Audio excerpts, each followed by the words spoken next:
Olá, hoje vamos ter um podcast com a Margarida Rosa, pedagoga, neuropedagoga. Estamos aqui com a doutora Lenise e eu sou o doutor Ian.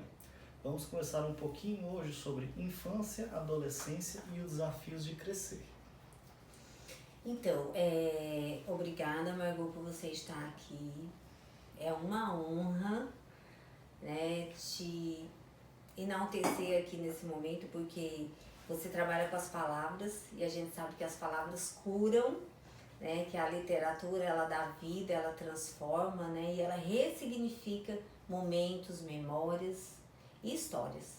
Então, fale um pouquinho sobre você, sobre a tua trajetória, para que a gente possa navegar aqui nesse mundo da literatura. Então, um prazer imenso, doutora Ian, doutora Lenise. Doutora Lenise foi minha professora, quero deixar isso aqui. O prazer imenso. Eu sempre encontro grandes mestres na minha caminhada docência, na minha caminhada de aprendiz, né? E você, doutora Lenise, foi um presente, viu? Saiba disso. E a alegria agora está conhecendo o doutor Ian. Que honra, doutor Ian. Eu que agradeço. É uma honra ter você. Eu me sinto privilegiada. Gratidão por você estar aqui conosco. Gratidão minha, imensa também, de estar aqui junto com vocês. E para a gente conversar sobre um tema tão necessário, né? Tão necessário, né? Essa infância, essa adolescência. E como nós estamos crescendo, né? Como é que a gente cresce? Quais são essas marcas, né? Eu sou Margot, todo mundo me conhece muito como Margot, Margarida Rosa, eu brinco muito porque eu tenho nome e sobrenome de flor, né? Então é um nome que ninguém esquece. Que é lindo, né? Eu já nasci com uma marca, né? Então eu já tenho uma marca. E assim, o meu encantamento pelas palavras, eu venho de uma família de mãe educadora, né? E eu tive o grande privilégio de ter uma mãe que gostava de ler. Gostava muito de ler. E na minha casa os livros eram nossos brinquedos, era nossa intimidade, né? Então nós ganhávamos livros e aquilo para nós de fato eram grandes presentes, né? E essa voz que trazia aquela melodia quando eu parava e contava as histórias. Eu sou filha caçula, né? Então eu tenho uma trajetória também de irmãs mais velhas que sempre me acompanharam e também contavam histórias. Então essas narrativas da vida tão necessárias, eu digo muito que eu sou feita de histórias, nós somos feitos de histórias, nas nossas memórias são todas essas narrativas. Então por isso que eu cheguei na literatura. E não tinha por onde, a minha primeira formação acadêmica foi na área de literatura. Eu fui prazerosamente para a área de literatura. E no decorrer desse processo também eu sabia que eu ia para o mundo da docência. E a pedagogia me completou porque eu precisava dessa didática também. E nesse caminho, nessa interface, eu me apaixonei muito pela infância. Minha infância, porque eu percebo claramente que tudo que nós passamos na nossa trajetória de vida, ela acontece lá na infância. Né? Então eu precisava, dentro desse chão da sala de aula, eu precisava entender essa infância. Eu precisava entender essa família que também teve uma infância. Né? Não só a criança como infância, mas essa família que também teve. E as próprias repercussões, e as repercussões, né? Como isso se desdobrou nessa história de vida. E aí eu trabalho hoje essencialmente com formação de professores, trabalho no mercado editorial, hoje eu estou na Editora Dinâmica. Então, os livros sempre estiveram nessa minha intimidade. Então, eu sempre digo que não foi só eu que procurei os livros, mas eles também me procuraram, né? Eu já nasci nesse mundo de imersão, então foi um prazer, foi uma sorte muito grande, foi um privilégio mesmo. Concordo com ter você. Nascido nesse universo, né? E eu digo muito isso, né? Eu gosto de ser professora. Eu gosto muito. Eu também gosto. Você gosta? Eu acho uma delícia, sabe? Nós sabemos de todas as diversidades, né? A doutora Lenise, minha professora querida. A gente sabe desse dia a dia, nós sabemos desses desafios, mas parece que a sala de aula pra gente é como se fosse um palco, a melhor plateia do mundo. Né? É um show. É o nosso momentos show, que né? você está ali, né, apresentando algo e trocando e aprendendo, né? E essa interrelação de ensinar e aprender, sabe? Eu lembro quando eu trabalho muito em formação de professores, eu trabalhei muito na universidade com curso de formação de professores. E o que eu achava mais bacana, eu gostava muito, era de dar carona para os alunos. Eu amava, porque ali eu ia descobrindo a história de vida deles, naquela conversa, e eu ia entendendo por que ele chegou a ser professor, quais foram as condições. Né? E assim, eu digo muito isso, né? Às vezes as pessoas pensam de assim, você ser professor foi falta de opção. Não, foi a melhor opção. Porque você tem que saber que você transforma vidas. Se uma sociedade é transformador, porque eu digo muito, se uma sociedade tem um problema a resolver, esse problema só será resolvido se essencialmente passar pela educação. E é interessante quando você fala sobre a educação.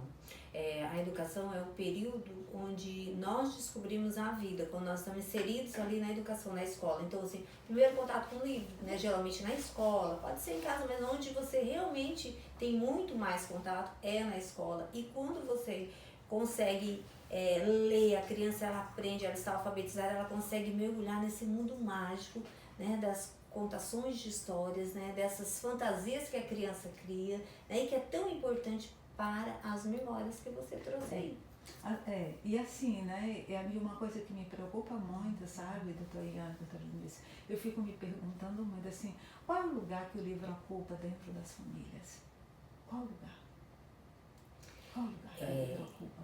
Hoje em dia, principalmente, né, culturalmente, as pessoas estão mais procurando outras fontes, né, de entretenimento. Então, assim, vão para, por exemplo, séries, vão para filmes, vão para jogos, né? Então o livro acaba ficando ali um pouquinho de lado, né? É verdade. E assim, e essa cultura do livro, o Brasil tem melhorado, né? Dentro dessa cultura do livro, o brasileiro está lendo mais um pouco, mas a gente, se você pegar outros países, a gente ainda lê muito pouco. Se você, o Ceará, por exemplo, gente, Fortaleza, se você for observar, me dá uma certa tristeza, porque Fortaleza, se você vê nesse nosso entorno, quantas livrarias bacanas nós temos em Fortaleza? Pouquíssimas. Não há uma livraria no centro da cidade de Fortaleza, não existe. Você há muitos shoppings que não têm livrarias em Fortaleza. Sim. Nós temos uma cidade, nós somos a segunda cidade do Nordeste que tem mais shoppings, né? Mas nós tem shoppings que não tem livraria. É verdade. Então a gente deve estar repensando muito sobre isso, né? E o quanto que as palavras curam, né? O quanto que a literatura, ela transcende para além do que é contado, né? Muito, muito. A literatura, ela me traz um conjunto, né? Eu achava muito interessante, eu fiz um teste com um grupo de alunos e estavam se preparando na pedagogia para ser professores. E foi muito interessante, gente, o meu desafio, eu dava aula dia de sábado pela manhã. Então você imagina, você dar aula dia de sábado, um grupo de jovens na universidade pela manhã, é desafiante. E eu lembro que eu consegui conquistar o grupo porque eu levava literatura. Eu começava a aula lendo para eles. Eu trazia um conto e eles sabiam que eu tinha horário para começar. Então, se eles chegassem atrasados, eles perdiam. E aquilo foi depois eu descobri, foi muito interessante, aí entrou a literatura e a música, eu descobri um colega, um aluno que tocava violão e outro que era saxofonista. E nós fizemos aquela aula poética, iniciava aos sábados de manhã e virou atração aquilo, né? E era muito prazeroso. E é um mundo, né? É um universo, né? Você pode ali trabalhar vários temas, né? Exato. E aí eu queria focar um pouquinho também nessa transição da infância e adolescência, né?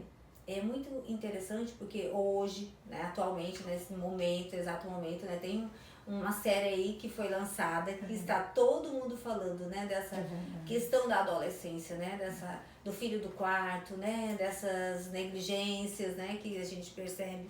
E aí, essa série, ela traz muitas situações que nós, da educação, profissionais da saúde, né, que a gente começa a ter reflexões onde você não havia parado para pensar ainda, né? Embora a gente saiba que tudo acontece. Eu queria saber, Margot, como é que você observa essa fase hoje, né? Dessas crianças, né? Transitando aí para a fase da adolescência, né? Como é que você, enquanto escritora, como é que você vê esse cenário, né? E um cenário que é presente, mas que daqui a pouco é futuro. Esse cenário que é desafiante também, né? É desafiante. Eu preciso primeiro entender quem é esse adolescente, né? O ato de adolescer, né? Você crescer e adoecer. porque são muitas mudanças simultaneamente, são mudanças psicológicas, são mudanças orgânicas, né, doutor Ian, que é desafiante, e são mudanças sociais também. Eu vejo que dentro das mudanças psicológicas, né, eu vejo muito a fase dele criar a identidade, quem eu sou, né? De pertencimento, de pertencimento mesmo, que espaço é esse que eu ocupo, como eu vou me apresentar ao mundo, quais são as minhas escolhas. E ao mesmo tempo, né, eu percebo também esse jovem que hoje fragilizado, muito fácil de ser manipulado. Isso me preocupa o tempo todo. Eu vejo até o próprio nome, eu disse interessante nesse nome influencer. Na minha adolescência, influência era algo muito negativo. Sim, você está sendo influenciado por fulano, você vai para o mau caminho, não vai para o mau caminho, menina. Exatamente. Não, você não deve se influenciar. Né? E hoje, justamente, olha as palavras, como elas tomam uma outra repercussão. Ser influenciado na minha adolescência era algo muito negativo. Muito negativo. Era muito negativo. Então, assim, eu me preocupo primeiro é o seguinte, essa série mesmo, o abandono parental, porque o abandono parental, ele não começa lá só na adolescência, ele começa também na infância. E nós temos um desafio maior que é na escola, porque essa escola hoje está em tempo integral. Essa criança, muitas vezes, quando criança ainda já está no tempo integral, ele com 4, 6 meses ele está chegando na escola, que ele chega às 6h30 da manhã e sai às 7 da noite.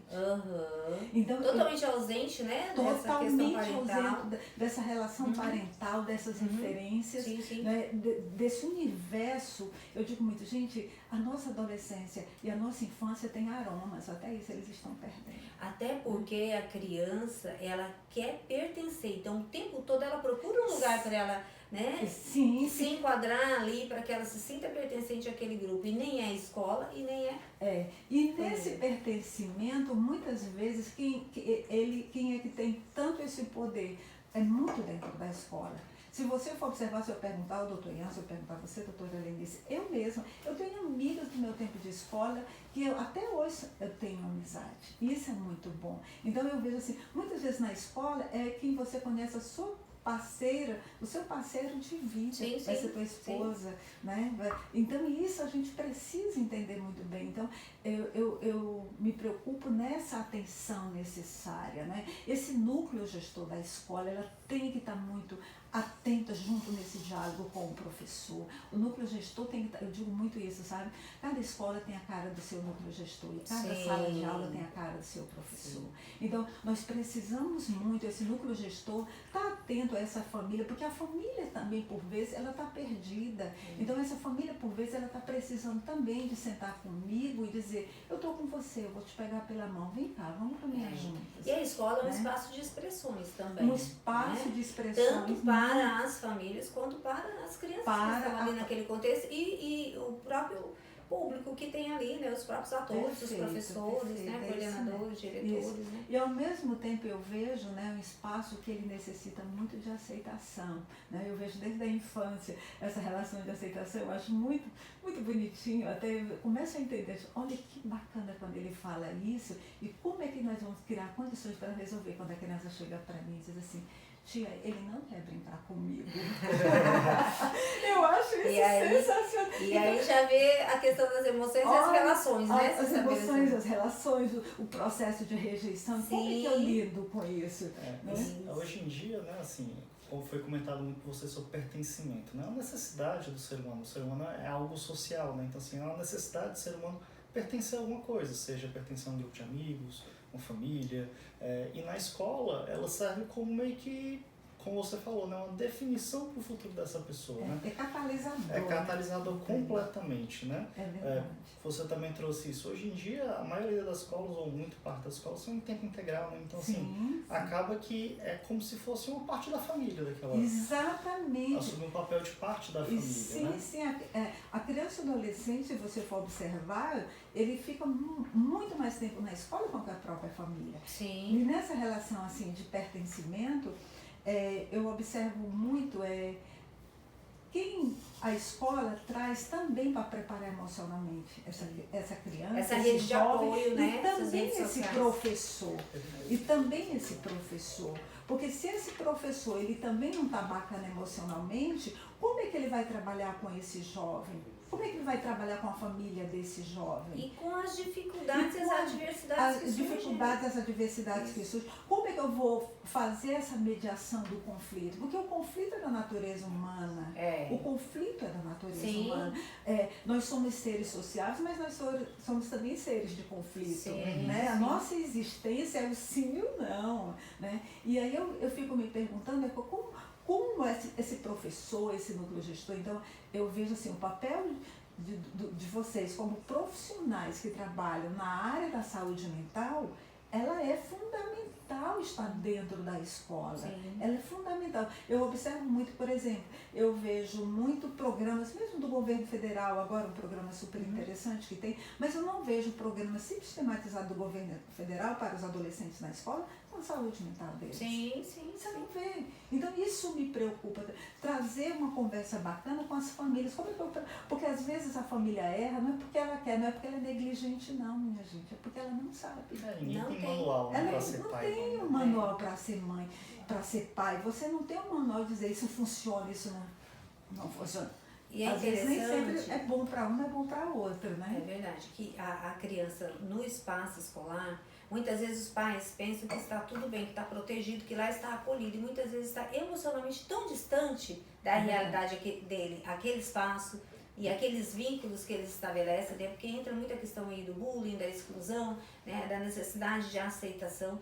E o que eu percebo também, Margot, que o corpo, ele apresenta esses sintomas, né? É uma criança que está acima do peso, é uma criança que está apresentando escoriações, né? Que está com algo visível que muitas vezes você não consegue nomear o que seja, mas que chama a atenção de quem é da área, né, doutor Ian? Assim, quantas vezes eu vejo chegar aqui com doutor Ian, pessoas, adolescentes, né, que acima do peso ou com alguma significância, né, que tem a ver com os aspectos emocionais e as relações sociais.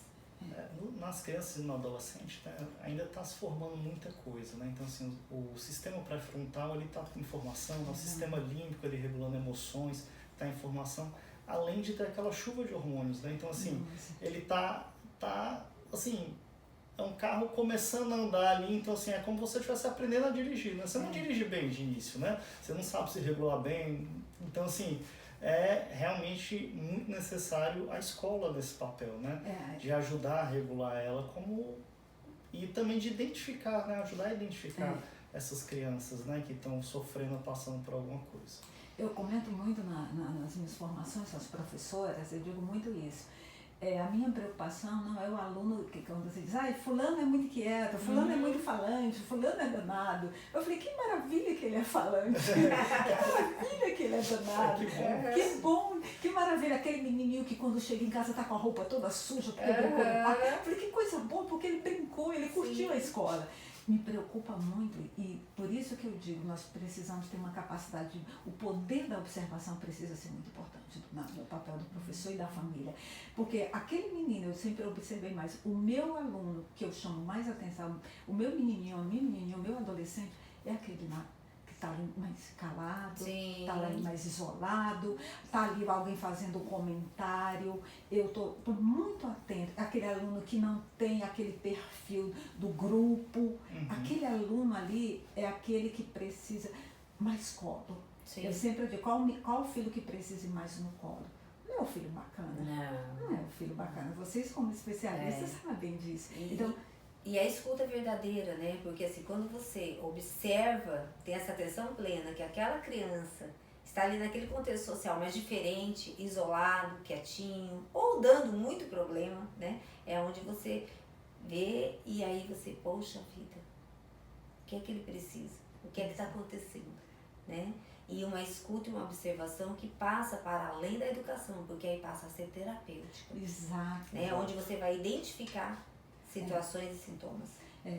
Uma escuta atenta e respeitosa, né? Sem julgamentos, né? Sem julgamentos, sem juízo de valor, sem receitas prontas, sabe? Sem esse dedo acusador, mas entender, sabe? E ao mesmo tempo, eu digo muito isso, eu fico muito atenta a esse silêncio profundo, né?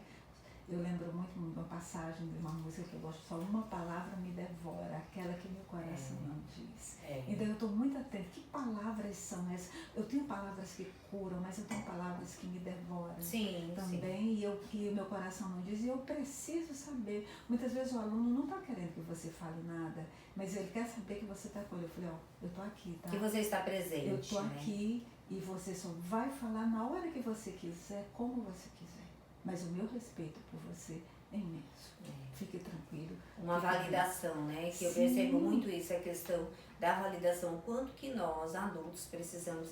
Agora, as crianças e os adolescentes, muito mais. Muito mais. Estão em formação e vulneráveis. Né? Eles são muito vulneráveis. E esse olho no olho, sabe? Eu acho tão interessante. A criança ainda tem... Eu acho bacana porque a criança, na sua espontaneidade, na sua legitimidade, quando ela está conversando com um adulto e o adulto não olha, eu observo muito quando ela começa a dizer assim, mãe, olha para mim. Pai, olha para mim. Eu acho essa fala dela genial. Mas o adolescente não diz muitas vezes. As palavras vão devorando. E nessas palavras devorando tem agentes externos que justamente esses agentes que são as redes. E aí elas vão dando as soluções que nós sabemos que são as soluções mais perversas e impossíveis. As soluções prontas, né? Que é aquela receita de bolo que alimenta insegurança, né? Exclusão, comparações, né? E comparações principalmente, eu observo muito. A própria escola, por vezes, ela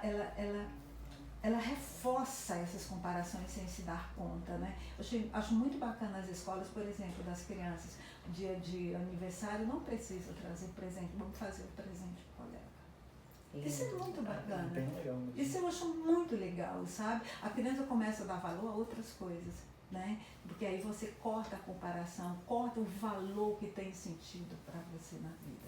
E no final das contas, lá na frente, tudo que a gente precisa não é o material. Não é o material. Eu acho que não é o objeto. O sofrimento humano é o desejo de ser amado, né? A gente sabe disso. E você trouxe essa questão olho no olho, eu lembrei. Eu assisti, eu não sei se você participou também de uma palestra da Alicia Fernandes. Sim, maravilhosa. Maravilhosa. E eu tenho um livro dela que ela autografou, que ela contou, que é interessante colocar isso, né? Que o netinho dela na época não estava interagindo, já tinha 1 ano e pouco, não estava interagindo. O que ela fez? Nas férias ela passou 1 mês lá com esse netinho, né? E ela falava para ele o tempo todo, olhe na bolinha do olho da vovó. Eu nunca me esqueci, eu utilizo isso no meu dia a dia também, né? Então, o quanto que nós precisamos ser atravessados pelo outro, né? O quanto que nossas crianças não estão sendo atravessadas. É verdade. Né? Elas não estão sendo atravessadas muitas vezes pelos pais que trabalham muito, carga horária exaustiva, né? Nem muitas vezes pelo próprio tutor que está ali na escola cuidando. Então, assim, esse atravessamento ele é importante, né? Se vê na bolinha do olho do outro, então você sente que genuinamente você está ali presente, tem alguém presente com você, e isso é perfeito, né? E a tecnologia meio que engana a gente hoje em dia, né? Com o jovem mais ainda, né? Apesar de estar conectado o tempo todo, eu acho que as pessoas nunca tiveram tão sozinhas. É verdade também para o jovem, né? Essa infância, né, que você já começa, essa infância hiperconectada, né? Essa infância hiperconectada, ela está gerando, a gente está vendo, essa epidemia de transtornos, né? Eu observo assim, eu às vezes eu vou a restaurantes, e eu observo que é questão de minutos para aquela família chega com a criança com questão de minutos para entregar um celular. Esses dias eu estava na praia só observando, quando eu disse, será que essas crianças participam da vida real? Eu observo na praia, né? Esses dias eu aqui na praia, uma cena que me chamou a atenção. Chegou uma família, um casal muito bonito, com uma criança, devia ter uns 2 aninhos, e um cachorro. Aquele casal propaganda de margarina, né? Perfeita, né? Assim, um casal lindo. E aí eu vi, eles chegaram, a criança chegou, o pai pai segurando as bolsas, o cachorro, a mãe e a criança. E ali chegaram, de repente chegou um amigo, o cachorro debaixo da mesa, chegou um amigo, eles compram todo o comportamento, compram uma piscininha e colocam a piscininha debaixo da mesa e fica a criança e o cachorro interagindo. Essa foi a prática da criança. Esse é o modelo da família Margarina. Então, assim, que praia foi essa? Que praia foi Que essa? praia foi Que essa? memória, Que memória né, é está essa? Uma sendo criança construída. debaixo da mesa para não pegar sol e o cachorro era quem promovia alguma interação, alguma relação. Então, a gente precisa pensar. Então, quando você diz, você precisa estar inteiramente com o outro. Essa minha disponibilidade, eu estou integralmente com você. A minha escuta, o meu corpo, o meu olhar, o meu sorriso é teu. E o quanto que é importante essas emoções, né? Estar à flor da pele, né? Assim, você sentir e perceber que você está feliz, que você está fazendo o outro feliz, né? Que o outro está sentindo mal-estar, né? Isso, e é bacana porque essa criança, esse jovem, ele tem que ter o direito. Eu preciso ser muito respeitosa. Eu sei que você não está bem, mas eu sei que você vai querer conversar, mas não é agora. Mas está tudo bem, eu vou respeitar o seu tempo. Mas eu só quero te dizer, eu sempre estarei com você. E outra coisa que eu observo também, sabe, eu converso muito isso com as professoras, o nosso tom de voz é muito autoritário por vezes. Como família, como escola, a gente precisa estar atento a isso, né? Acho que é quase que sem querer ali na sala de aula, né? Como você está em uma posição ali diferente, né? Um é aluno, outro é professor, né? Então acaba que você quase automaticamente faz. Mas a gente precisa ficar muito atento, sabe, doutor Ian? Essa sonoridade, como é que essa fala vai saindo pelos meus ouvidos? Eu acho que os melhores professores que eu tive eram aqueles que traziam uma sonoridade bacana, porque eu preciso dessa competência, assim, do conhecimento, mas eu preciso desse conhecimento, do meu comportamento para que esse meu conhecimento possa ter produtividade como outro, ser né? significativo, ter leveza, né? E ao mesmo tempo, né, eu vejo também que nós temos que preparar muito, e é uma das competências que está aí no nosso documento oficial e a Base Nacional Comum Curricular, voltando dessa adolescência, dessa série agora da Netflix, né? É como nós precisamos ensinar o nosso jovem a competência relacionada ao pensamento crítico, né? Eu vejo assim, meu Deus, como as pessoas são manipuladas. Está lá a competência clara, pensamento crítico. Será que a gente está trabalhando isso bacana? Sabe? Esse pensamento crítico mesmo. Ao mesmo tempo está lá mais na frente. Empatia, está falando lá cooperação, está falando lá trabalho em equipe. Está lá no nosso documento. Será que a gente faz isso? E isso, eu digo muito isso aos professores, isso não é só para o aluno, não. É para eu levar para a família, é para eu levar para mim como professor, né? O adulto da relação. Eu digo muito, quem é o adulto da relação? Quem é o adulto da relação? Eu digo muito isso. E essa inversão de papéis, né? A gente percebe muito essas inversões de papéis, né? Os pais se trocando com os filhos, né? O filho fala algo e o pai vai lá e fala 3 vezes mais, ao invés de chamar, educar, né? Mostrar. Então, assim, o filho faz uma birra, o pai vai lá e bate, grita, se desorganiza. Então, é muito complicada essa relação. Doutora Ian, por gentileza, assim, essa questão das emoções, né? Nós estamos falando muito de emoções e de situações que acometem mesmo a adoecer. As emoções, elas deixam, né, qualquer pessoa mais vulnerável. Assim, no teu consultório, tem situações que acontecem que pode ter sido desencadeado por questões emocionais voltadas para o desenvolvimento, por exemplo, escola, socialização, internet, exclusão, bullying. Hoje em dia, falando já de internet, o tempo de tela, né, o tempo em redes sociais já tem diversos estudos que relacionam com a maior incidência de ansiedade e depressão, né? Então, voltando um pouquinho para o que a Margot falou, esse jovem hiperconectado, né, é um jovem que está muito mais vulnerável a depressão, ansiedade, transtornos, pode ser transtornos alimentares, né? E, assim, também falando um pouquinho sobre isso, sobre pertencimento, né? A rede social traz essa falsa ilusão de pertencimento, de rede de apoio, que ela não é realmente uma rede de apoio, né? Ela não está entrando num grupo, ela não é uma rede de apoio, né? Ela é uma ferramenta que pode ser usada de uma maneira boa, né? Mas quando a pessoa não está bem, ela acaba sendo usada às vezes de uma maneira negativa, né?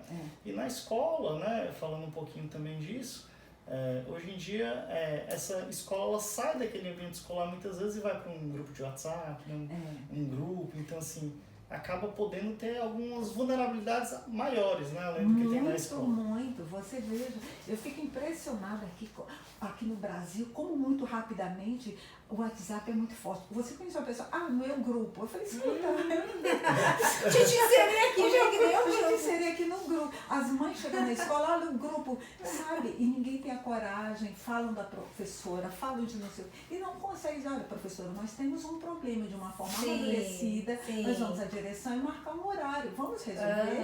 Então, eu vejo também que esse esconder-se atrás das telas cria uma espécie também de manipulação com o outro. Sabe, eu posso provocar o outro, eu posso criticar o outro, eu posso subestimar o outro, sem nenhum critério. Constranger, humilhar, né? A gente humilhar. Então, eu fico muito claro. E às vezes eu digo assim, olha gente, você só tem uma solução. Pode me colocar em 500 grupos. Eu não vou entrar, eu vou respeitar nem bom dia, nem boa tarde.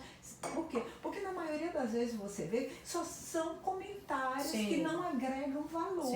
Não agregam valor. Então eu digo que eu tenho alguns grupos que possam me agregar valor. Né? Então nós precisamos muito disso. E aí a gente fica alerta também para os pais, para as famílias. Eu digo muito isso. Escuta, porque eu estou no meu quarto. Eu falei, escuta, quem é o dono desse quarto? Porque eu estou no meu celular. Escuta, quem é que paga a conta desse celular? Porque você, por favor, quem mexeu aqui no meu notebook? Ninguém, né? Eu falei, quem paga essa conta?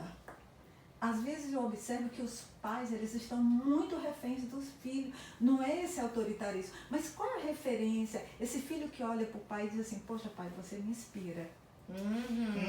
Isso é muito bacana. Não, eu digo assim, gente, pai e mãe não é para dizer, eu sou seu melhor amigo. Não, filho, você vai ter amigos bacanas. Mas o que eu quero é que eu seja uma referência bacana para você na vida. Posso não ser o melhor modelo, mas você vai olhar e vai dizer, poxa, meu pai foi um cara bacana, minha mãe foi uma pessoa bacana. É importantíssimo ter esse modelo. A escola também, né? O professor também ser um pouco desse modelo, né? Sim. Professores inspiradores, né? Professores inspiradores. Olha aí sua mãe para mim. Olha essa encantadora doutora Lenise. Você é máxima. E você que nos inspira também, né? E agora, para encerrar, o doutorinha vai falar? Não, pode ir.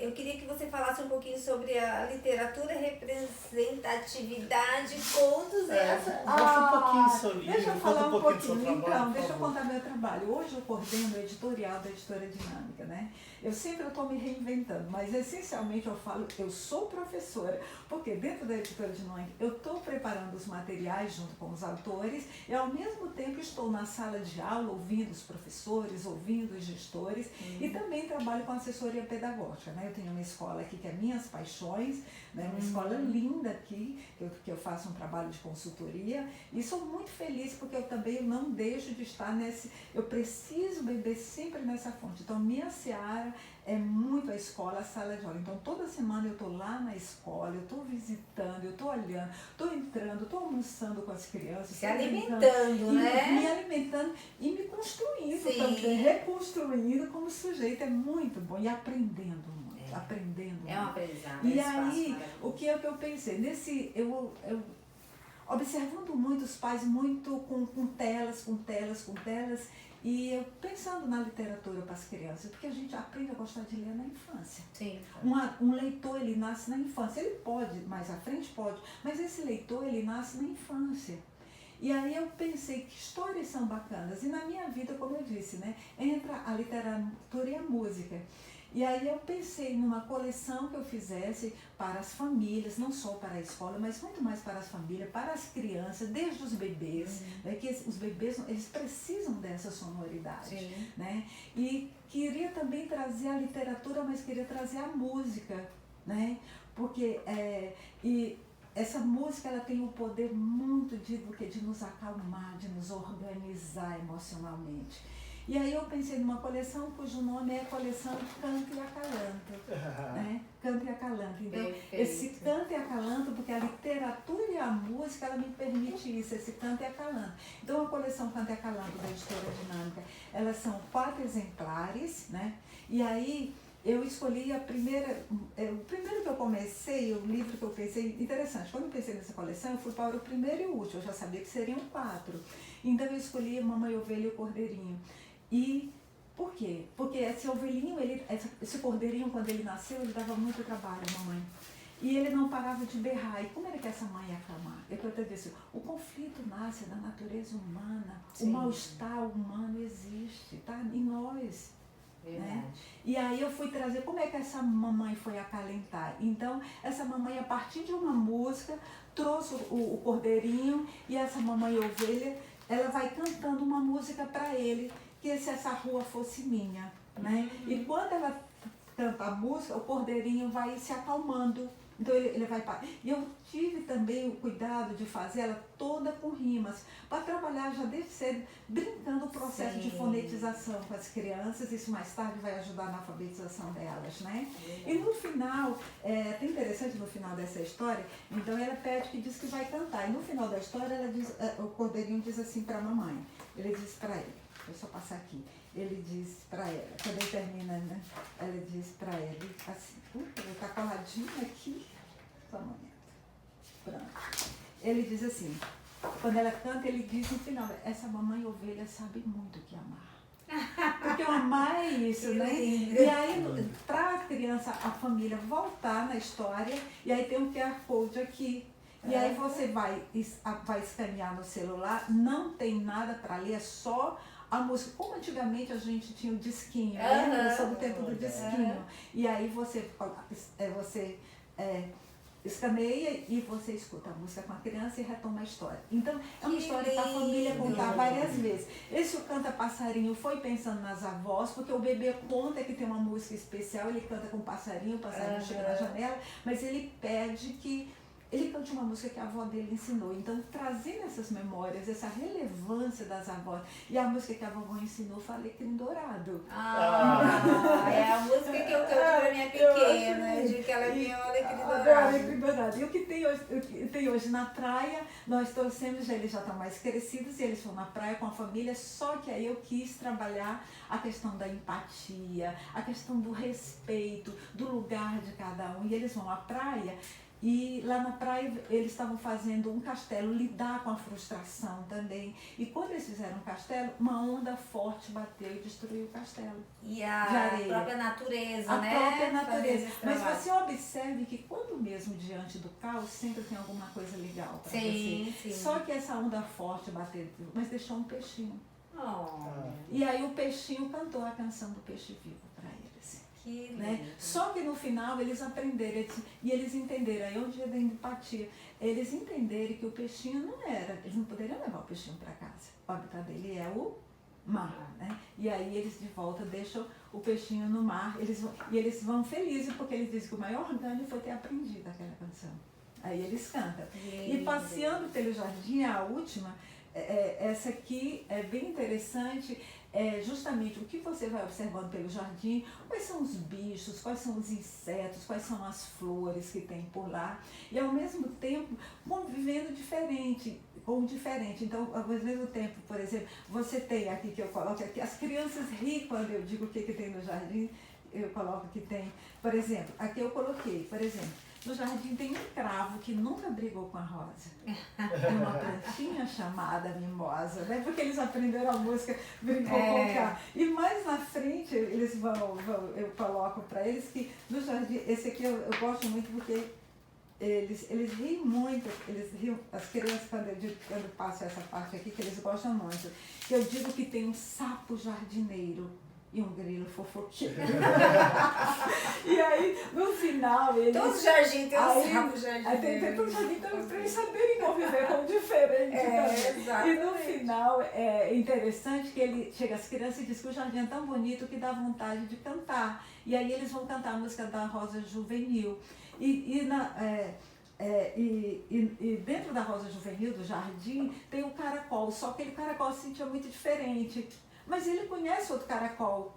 E aí eles se casam, ele noiva. Então vai ter a festa no jardim. Então quando eles terminam na festa, cantando a Linda Rosa Juvenil. Olha que lindo. Então Nossa, foi parabéns, essa coleção. Incrível. Então, foi um presente para as crianças, para as famílias. Esses dias um pai mostrando que a criança tinha lido e o livro estava todo amassado e tal. Eu falei assim, que maravilha, que o livro está todo amassado, isso é muito bom. É sinal de que a criança está aproveitando. Né? Então é isso, sabe, gente? É esse o meu trabalho, é essa a minha alegria, esse é o meu prazer de vida, meu compromisso de sentido de vida, eu diria. É estar junto com as famílias, estar junto com as crianças. E eu acredito, sabe, que se cada família, no seu jeito, no seu tempo, porque eu não acredito, não tenho tempo, não. O tempo somos nós que fazemos. Sim. O tempo nosso, ele precisa, não é o tempo quantitativo, mas esse tempo qualitativo. É nesse tempo qualitativo, nesse olho criar no olho, esse tempo, né? Criar esse tempo, sabe? E aí vai dar sentido, porque primeiro, gente, passa muito rápido.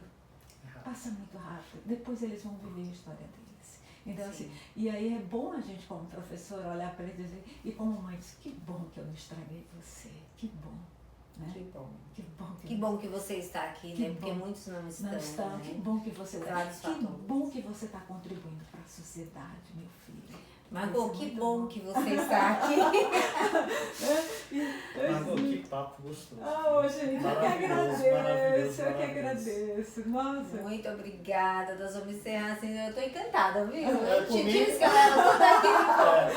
Por mim, a gente passava aqui atrás. Não, imagina, vai ser um prazer. Podem me convidar mais vezes, trocando ideias, vamos discutir muitos temas, trazendo essa alegria, né? Sim, gente, o mundo tem tanta coisa disponível bacana. Por que a gente não sabe usufruir disso?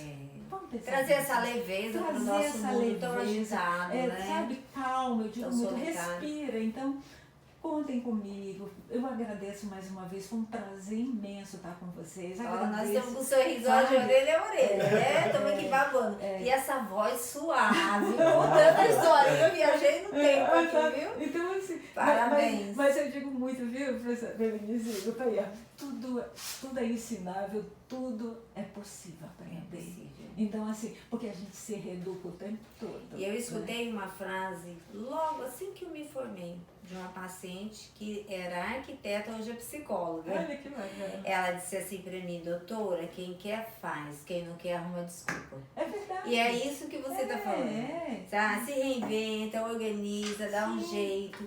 Mas, querida, muito, muito, muito obrigada. Gente, nós vamos encerrando o nosso podcast, né? A doutorinha vai dar uma palavrinha de encerramento, Margot também. E gratidão, Margot. Pois, obrigado, pessoal. Obrigado para quem assistiu até agora. Espero que tenha ajudado alguma coisinha esse papo. E é isso. Quer deixar alguma mensagem, Margot, agora pro final? Eu primeiro agradecer vocês essa oportunidade, que prazer imenso. E olha que lindeza ver uma família bonita, voltada com compromisso com a comunidade. Você, doutor Ian, você, doutora Lenise. Que honra, que privilégio meu, que tarde linda que eu ganhei. Privilégio muito nosso. Obrigada mesmo.